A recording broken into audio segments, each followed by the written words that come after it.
誰もが平和を願いますが、それは外の世界ではなく、自らの内から始まります。ダライ・ラマ14世は、自己の感情の理解が内なる平和の基礎であると説いています。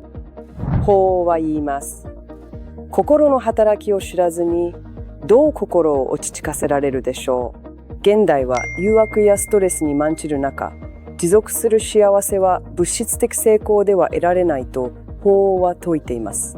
それは感情への気づき、自制心、温かい心から生じます。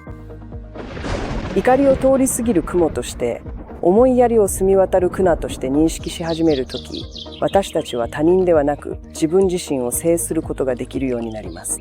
これこそが法が感情の衛生と呼ぶものの本質です。体の健康を気遣うように、内なる世界も水面整える必要があります。